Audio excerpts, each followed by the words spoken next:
Never Forget Friends, and welcome back to Rumble in the Jungle. My name is Lara, this is Ava, and this podcast is brought to you by Never Forget Elephant Foundation, where we talk about all things elephants, all things never forget, and whatever else tickles our trunks.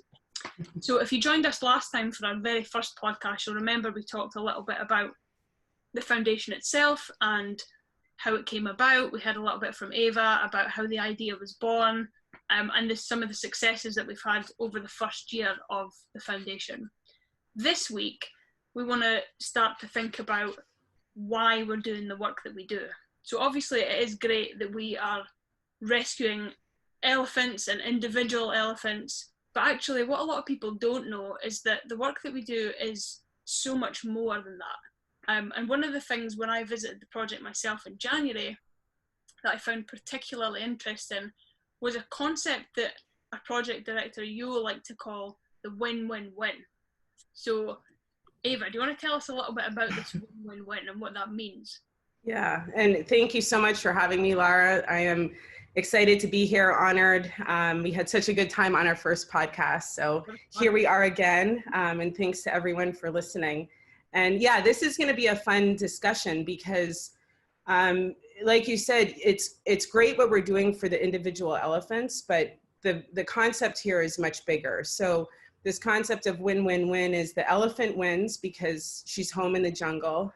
So her health improves, which is fantastic. And then the environment also wins by having her home. As a keystone species, elephants are necessary. They're part of the ecosystem in the jungle, and that's where they belong. And then the third piece of the win-win-win is that the community also wins. And us as human beings, being in a global community as we're here in this together, our health also improves. So this is really, our project is really centered around this concept of win-win-win. And in that, we need balance, right? Everything in life, we need to strike a balance that works for everyone. And so we really focus on this concept when we're there. And while rescuing the elephants is wonderful, and that's a great thing to do, we really focus on the bigger picture at the project, which is this concept of win-win-win. Absolutely. And you know, you mentioned there about community, and we'll get into that. We did speak a lot about community on the last podcast. So it'll be interesting just to expand on that a little bit more in terms of some of the impacts and things that we've seen firsthand through the work that we do. So first of all, you mentioned about the elephants themselves and how they benefit from being home in the jungle. Tell me a little bit about some of the physical or the mental aspects that are affected. Yeah, so when an elephant is in captivity, it's quite stressful for them. And I'm not a zoologist, I'm not a biologist. I will speak about, and that's another thing that we do at the project, right? We talk about what we have seen with our own eyes, and that's really important to us. But what I have seen in captive settings in Chiang Mai is that they are chained up on short chains for long periods of time. They don't have access to vegetation. And their social bonds are broken, their babies are taken from them. It's very heartbreaking to see what goes on. And even when we go to these places that we think are ethical, what really happens behind closed doors to these animals. You know, this is a 3-4 ton animal that is huge. And these elephants need space. They need to be able to walk. They're nomadic species, meaning that they're always moving and they're foraging together. So, you know, when they're in these places that are on these barren landscapes at these ethical places, I'm using air quotes, and they're fed the same food over and over again. So you can imagine, like, if we were to eat potato chips every single day for a year, what would happen to us, right? Our physical health would decline. This is where diabetes comes in, and elephants go blind. They have foot problems because they're standing in one spot. Yeah. So there are a variety of health problems that they experience when they're in these settings. So when we first started rescuing our first elephants early last year and seeing them as they were coming back, I remember the first time I saw Maytao Po, and I always talk about Maytao Po in this moment that Holly and I had, the supermodel, right? And she had been working at a sanctuary in Chiang Mai, and again, I use air quotes on that. And she had these big splotchy blotches on her skin, and this was due to being taken down and being forced to bathe multiple times a day. So I remember seeing her and thinking, like, I really connected with her spirit, but her physical health, and it's not that she was skinny or anything, but I could just feel that, like, you know, her health wasn't there. And looking at her, it was like she was kind of a shell of herself. And since then, you know, you saw Maytao Po, you've seen the other elephants too. Yeah. And seeing them kind of transform back to elephants has been really special. You know, they get to do their elephant things in the jungle now. So they eat hundreds of species of plants every day. They eat roots, they eat all of these things that we have no idea, you know, and each individual thing is there for a reason. Mother Nature, you know, we talk about this all the time. Mother Nature knows what she's doing, right? So it's, oh, go ahead.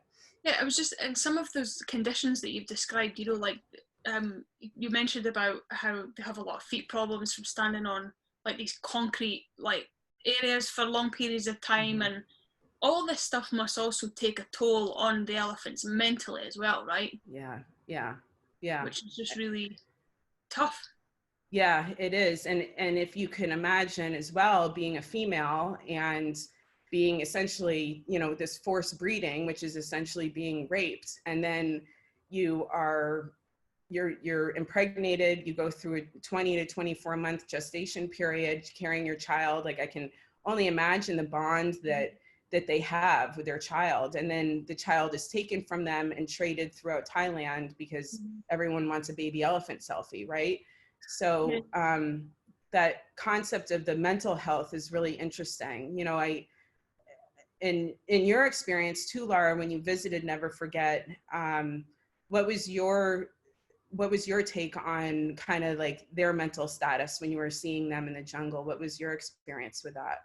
I think, you know, I would say fortunately, I haven't been to these places that you've described that are in Chiang Mai and some of the other cities where elephants are treated really terribly. But what I did see when you see the elephants in the jungle, and it's funny you mention about they just get to be elephants. That's what I felt, you know, watching them in the jungle when they're just roaming around, eating what they like, talking with each other. There's just a really nice energy about them. And you just get this feeling that, you know, they're just happy and content being allowed to do what they, you know, what they're supposed to be doing. So, and I can only imagine, you know, how terrible that must be on the flip side for elephants that are still stuck in these conditions. Yeah, it's, you know, one thing I love watching that when they dust bathe or they throw mud on themselves, I just get such a kick out of that, watching that. And because I have seen places in the city where tourists have ridden them, and if you're sitting up on an elephant and you're dressed nicely, you don't want to get dirty, right? So I have seen cases where there's been a man there with a bull hook and disciplining the elephant from not being able to throw dirt on herself. And the dirt cools her down. It all serves a purpose. It acts as insect repellent. And I think, you know, in talking about this, the bigger picture, we just have to, what we try to do at Never Forget is go back to our roots and what we're supposed to be doing, and this concept of balance. And there is something bigger at play here. And we're lucky to share our planet with elephants, and just being in their presence too, you know, even after everything that we do to them, and their health suffers physically and mentally. And even when we bring them home and we rescue them, they still welcome us into their home, you know, which is like just amazing to me how, you know, anyone, if we did that to ourselves, human beings we don't treat each other that way, right? If I were to take your child, you're not going to welcome me into your home. So I find that to be really fascinating, and that kind of ties into the health, the mental health and emotional health, and the healing that they get when they're in the jungle, you know. I find that to be really interesting. I think, and you know, you just have to think of the likes of Momo Lo, who's got her young baby, Bani Pa, and Momo Lo's had babies in the past, you know, babies that have been, as you described earlier, have been sold, you know, into these other tourist places, and that must be so traumatizing for a mother to have to go through that. And that's why one of the reasons why I'm really proud to work with Never Forget is because we, you know, for the first time, Momo Lo is going to get to raise our baby boy in the jungle, and just the emotional aspect of that for her must also be really special. Yeah, I think so too. And our visitors will always ask me, you know, Ava, do you think that they know you? And you know, we have no idea what they're thinking. I have no idea if they know that we're there to protect them. I think on some level, I'd like to think that they do, but that's me. You know, I'm not going to project my feelings onto them. But just the fact that they get to be home and they get to be where they're supposed to be, doing their elephant things, pulling up roots, knocking it on the tree, and the mental stimulation that they get from being able to do those things too. You know, like last time we talked about that time when we were watching Bani Pa and Momo Lo on that steep hill, and walking up and down hillsides and foraging, and just like how we want to live our lives and we want to be safe and protected in our lives. This is a right that all beings should have on this planet. And again, it goes back to balance. If we can somehow strike a better balance and getting elephants back home, preserving the environment for them. You know, we talk about the concept, Yo and I talk about this, and we've talked about this as a team, you know, this concept of no more forest means no more elephants, and no more jungle, no more elephants. And looking at this as a bigger picture of, yes, we get to rescue these elephants, and it's great for them. But the bigger picture too is we have to talk about how can we preserve this land for them. And that's really tying back to this concept of balance and finding an equilibrium there, that it's a, you know, win-win-win for everyone. That's kind of what we're after. No, definitely. And I guess that is kind of a nice link and a nice segue into the next of the three of the win-win-wins that you talked about, which is in this environmental aspect, and the environmental benefit of having elephants home in the jungle. You mentioned about how elephants are like a keystone species, how they're a vital species as far as the health of the jungle is concerned. So tell me a little bit about that. Yeah, so an elephant, being a keystone species, it means that they play a very important role in the lives of all of these other species as well. So the health of the jungle relies on elephants to be there. They have, and as I said, Mother Nature knows what she's doing, right? So if we let Mother Nature do her thing and we protect that, then the elephants, the jungle, we all get to benefit from this. So when the elephants are in their natural habitat, they pull down vines, they'll knock trees over. That's one of my favorite things. Yo and I have this hilarious video. We'll have to put this up on our social media. Yes, next week we'll put that up. It is so funny. Yo and I are talking, and the girls are in the background over our shoulder, and they're all eating and foraging.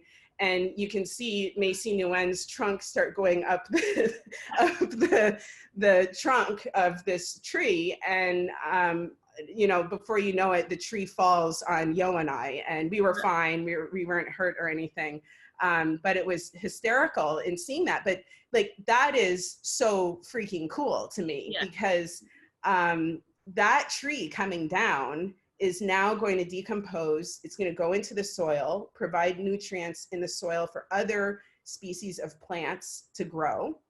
It's going to be a place when it's decomposing that there are going to be bugs and insects in there that reptiles eat off of. It's also a new home for smaller animals that can find shelter there. So this idea of elephants being a keystone species means that, like, everyone else, all of these other species also rely on them. So when you remove a link, everything plays an important role. And when one thing is removed from that link, biodiversity fails. That's what happens. Totally. And there was an example of that fairly recently, right, with the wolves. Yeah. Oh, yeah. That's a good point. So Sustainable Human has a really cool YouTube channel, and I love going on there. And they have a video up there that talks about when the wolves were reintroduced into Yellowstone National Park, and how the waterways, the rivers changed shape, and how it's just incredible. So wolves being reintroduced as a predator species, the effect that they had on the ecosystem, and they brought everything back into balance. So I highly recommend heading over to Sustainable Humans YouTube and checking them out. Shameless plug for us too. So while you're on YouTube, make sure you sign up for Never Forget's YouTube page too, or YouTube channel. But yeah, it's really fascinating. Like, if you just kind of take a step back and look at things in a light that we're so lucky to be here, and we're so lucky to be in this moment in our lives and get to experience elephants and the things that we can learn from them, that we play such an important role in this whole big thing called the earth and the world. And looking at it more than, while we're rescuing those individual elephants, again, is a great thing, but the effect that it has on everything else is so much more amazing. Definitely. And I think it's just like what you mentioned before about elephants being a nomadic species. They move around a lot and they cover a lot of ground each day, each month, and just how, like, some of the things you described, them pulling trees down, pulling vines down, kicking up roots and all that sort of stuff, is going to allow the jungle to regenerate every season, which is so important. And it's back to what you said before about how much everything is reliant on each other. So if you don't have elephants at home in the jungle where they belong, then the landscape could look totally different, as it did with Yellowstone. Yep, totally. And you know, and remember when, I don't know if you saw me doing this when you were at the project in January, but one of my favorite things to do is to look at elephant poo. And I am not ashamed to say that. It's very weird. I understand. But the thing that's really cool about elephant poo is the nutrients that are in their poo. It goes in, and again, it decomposes and it provides nutrients. And their GI tract, they're known as seed dispensers, because their GI tract is designed in such a way that it doesn't fully break down the seeds that they eat from the different vegetation that they eat. So the seeds will go through their GI tract, and then once they poo them out, they disperse seeds all over the jungle, which is cool. And that, you know, elephants kind of know what they're doing. And when they go through different areas of the jungle and it breaks down vegetation, they poo, they have new species of plants that come through because of their poo. So it's just so fascinating, like, being with them. It's so fun, you know, to be able to experience them. As humans, we get to be with them. But then when you're there and thinking about, like, wow, like, they really serve such an important purpose by being here. you know, sure. it's more than just us getting to go out and hike with elephants, which is of course super fun. Yeah. But they play such an important role in the health of the jungle, which just can't be replicated at all. So when they're in places in the city, standing around on flat surfaces, and they're not regenerating anything, you know, they're just being fed the same thing over and over again. Definitely. It's seeing that versus what we're doing at Never Forget is quite amazing to see that. Yeah. And just, you know, those examples and things that we've just talked about and that you've described, is you're spot on. It's about balance, isn't it? It's all Yeah. about this balance, and how it's amazing that if just one part of that is slightly off kilter, how much of a knock-on effect that has. So yeah, super Yeah. interesting. Yeah. And then the last of the, I guess, the three pillars of this win-win-win is around the community health, and how the community benefits from elephants being at home. Yeah. So typically what happens is, so what we do at Never Forget is we pay the owners for their elephants. We do not buy elephants. And essentially what the owners do is they rent their elephants to Never Forget. And that means that they're not being leased out to places in the city. So what they would typically have to do if we weren't here at Never Forget, they would lease their elephants to places in the city, and they would have to travel in to Chiang Mai and be away from their families for extended periods of time. It's about it depends on who's driving, but if Yo's driving, it's about 4.5 hours. No, I'm only kidding, but it's about a 5.5 hour drive from our project into Chiang Mai. So as you can imagine, you know, this isn't a drive that people are making every day. And without us, the owners would have to go into Chiang Mai and be away from their families for extended periods of time. And we all know that families need to be together, parents need to be with their children, children need their parents at home. So when the elephants come home, the elephant's health improves, as we talked about, the health of the jungle improves, and the families get to be together. And they get to be involved in school. I've been at the school where they come down for different events. And, you know, when we're there, it's really this beautiful sense of community that just, it's an organic thing that has happened. You know, when we first set out to help these elephants and to help the community, I don't think that we really understood the impact that we were going to have. And you've seen this being there, you know, when we get to go down to the school and we see their parents are there. And, you know, it's Momolo's owner, who I just saw a few hours ago out in the jungle. That's really cool. You know, that's special.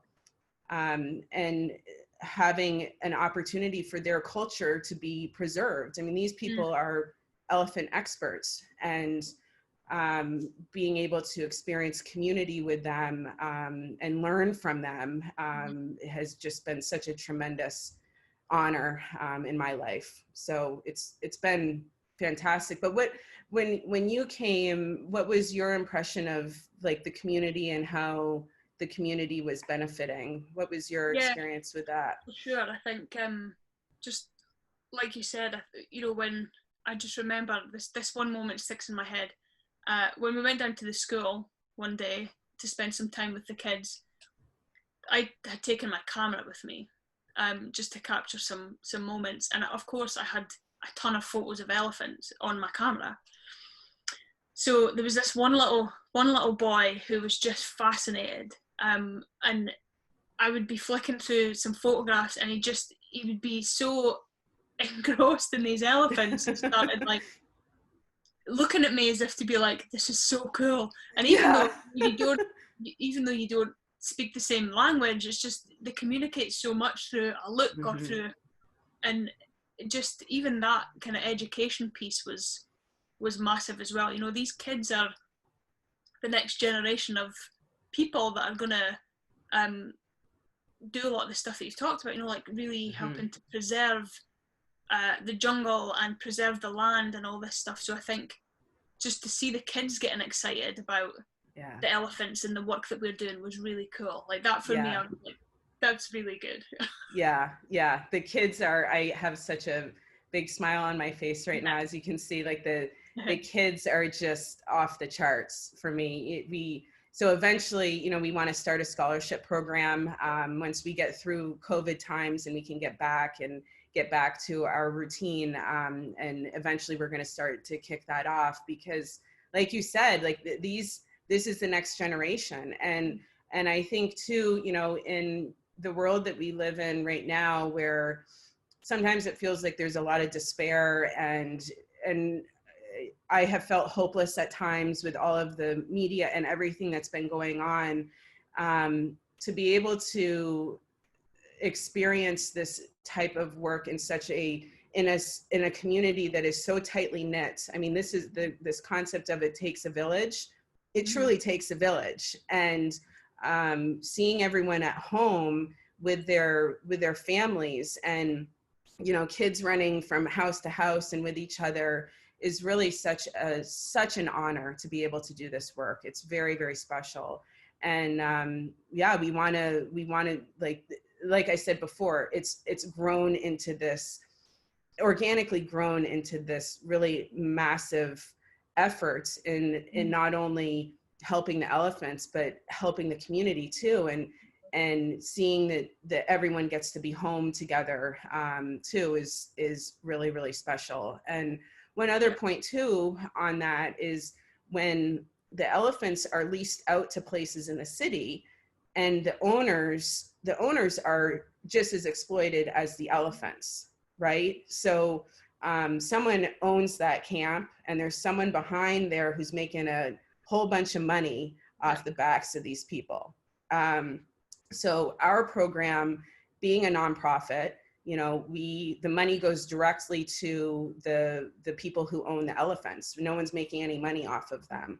But in this, traditionally what happens is they're leased out to places that there's someone who owns that, and it's a for-profit business. So it's bringing the elephants home really benefits the community in that way too, because they're able to reclaim a piece of their culture that's important to them. For sure. And you mentioned just before, and just to go back to like the idea of kind of protecting the landscape and stuff. We've seen, and you could probably talk a little bit about it, but the impact of, you know, the kind of larger scale GMO farming that happens, particularly around the village where our project is, that gives us another sense of purpose. You know, if we are out there trying to protect the elephants and their habitat, there's less opportunity for, you know, people coming in and tearing down the forest for this these chemical crops. farming. Yeah. I've seen people, our community members in our village who have growths. There's a man who he's younger than I am, but he's about 60 years old, but he's hunched over. He has a big growth on his back in our village from chemical farming. And it's heartbreaking to see that, because again, these people are exploited and they don't have any other choice. And just like they had no other choice with their elephants, they haven't had another choice with their crops. So what we do is we encourage organic, non-GMO farming. We buy we buy our produce from farmers who are farming that way to redirect resources into those areas. And you'll see when you travel throughout Thailand, you'll see whole parts of jungles, and you've seen this at the project, Laura, you know, the jungle is completely decimated. And you ask, okay, what happened there? Was there a fire? Or no, there's no fire. That's where a company has gone in and they're going to do GMO farming and chemical farming. And so not only is chemical farming just absolutely terrible for the environment, but that whole acres and acres of land of all of these animals' home, you know, has been taken from them. And so, you know, tying it all together kind of back to the environment too, is when when we look at the bigger picture here and bringing the elephants home to the jungle, and asking ourselves, what can we do better to make sure that we preserve the jungle so they have their home, and taking, farming for what we need, not for what we want, right? Then that's a big concept that the local community talks about too, is that they farm for their lives, they farm for their families. So yeah, it's heartbreaking to see the farming that goes on, but I think talking about this, and we talk about it with our community too, and we just need to do better as human beings. We farm for what we need, and we're really conscious of that at the project too, and we take the food just of what we need. We're really careful about bringing in non-sustainable, plastic and all that kind of stuff. We're very, very careful and conscious of that. So we really look at the bigger picture. Again, balance. Just having the right balance. It's all about the balance. Good. I think it's been really interesting just to think about those three areas, around the elephant's health, the environmental health, the community health, and how they do all tie in. And it just, I know we said this in the beginning, but it's just, for me, it's just really hit home about this idea that it is so much more. Never forget, it's so much more than rescuing individual elephants. Of course, that is fantastic, but actually the impact and the footprint that we leave is huge, and it impacts on so many different things. So it's exciting. For me, especially as a newbie to the team, it's exciting to be involved in something like this. So it feels good, because when we start talking about these things, we can inspire ourselves to do better. And that's what we challenge ourselves with each day at Never Forget. Again, like you said, we want to show up for the elephants, but it's about more than just the elephants. And how can we inspire each other to think creatively in solving this problem? People will say like, oh, I can't, there isn't enough space for elephants. Well, let's talk about that. There isn't enough space for elephants in the jungle. Well, let's talk about this. Let's see how we can come up with a creative solution that's going to benefit everyone. It'll benefit the community, the environment, the elephants. So yeah, we when people visit us at the project, when we reopen, we sit around and we talk about this a lot, this concept of balance, and really inspiring each other to show up and challenge each other to be the best versions of ourselves. That's something that is in the core, the root of what we do at Never Forget. And as a result, we get to come up with really cool ideas and bring people together in a different way that hasn't been done before. Yeah, definitely. And so before we wrap up, if there was one, here's the killer question. If there was one one key thing that you would want our listeners to take away from what we've just talked about over the last half hour or so, what is that one thing? Yeah, and you kicked it off with this concept, win, win, win. The elephants win. So what we're doing at Never Forget, the elephants win, the environment wins, and the community wins, and we all, as global citizens in our global community, we all win. We're all in this together, and we are so lucky to be able to share the planet with elephants and understand the bigger role that they play in the ecosystem. So that's really what we focus on at Never Forget, and we hope that we inspire those conversations. And when people come and visit us, when we're sitting around having dinner together at night, these are the kinds of things that we talk about. So that if I had one thing that folks could take from this, it's that this concept of win-win-win, and we play such an important role in achieving balance in that concept. For sure. Covered a lot. I know, we went deep today. This was, we're up and down, and yeah, this was awesome. And I think too, you know, we'd love to hear from people if we can dive into these concepts even further on our next podcast. But I felt like this was a great idea on your part, Laura, to kind of kick off our second podcast with this idea, because it is so important in the fabric of what we do at Never Forget and why we do the work that we do. So I'm so honored to be able to talk with you about it today. It's been fun. And before we do go, I just want to, while we've got people's ears, let's just give people a bit of a taster of what, you know, what else we've got coming up, or other ways that they can support, especially during these, like you mentioned, we're kind of all in the midst of the COVID crisis and all that stuff. How, you know, how can people help support us through this pretty challenging time? Yeah, that's a great point. Thank you for the reminder.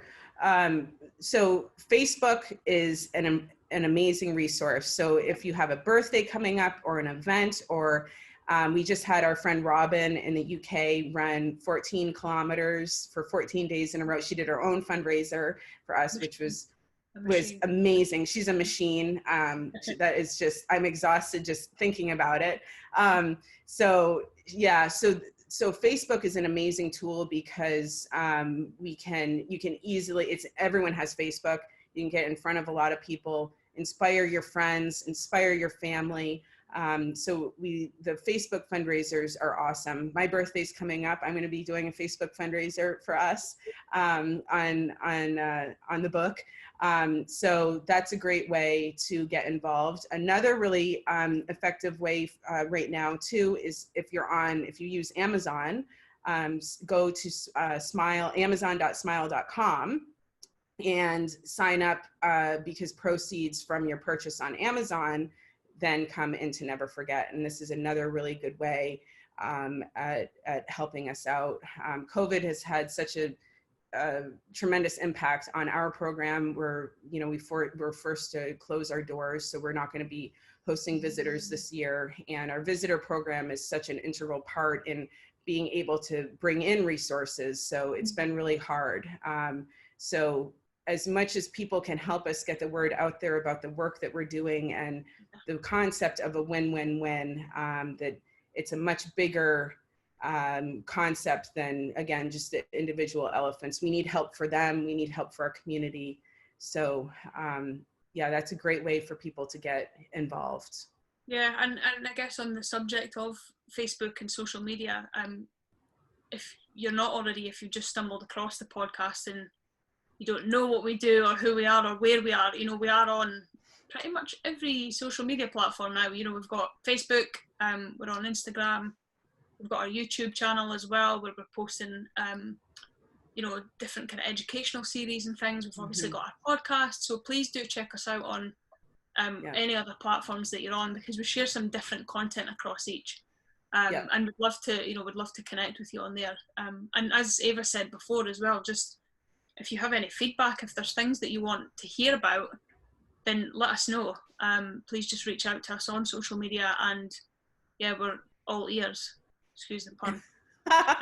That's awesome. Yeah, we for sure are. And this goes back to this idea of global community. We're all in this together. So we want to hear your feedback, what you like, what you want to hear more of. And then one other thing too, I want to mention quickly is if you're not signed up to be on our mailing list, please head over to our website and you can sign up on the bottom of on the footer. And then you're signed up to get all of the updates. We send out a quarterly newsletter and lots of exciting updates too. So that's another great way to get involved. Awesome. Well, thank you. It was fun. Thank you. I think we have timed out for today. But yeah, look forward to hearing some feedback from the listeners on what you want to hear next, what you want to hear us rambling on about for half an hour. But yeah, that's all we've got time for today. But thank you so much once again for listening. Ava, thank you. And until next time, keep on rumbling.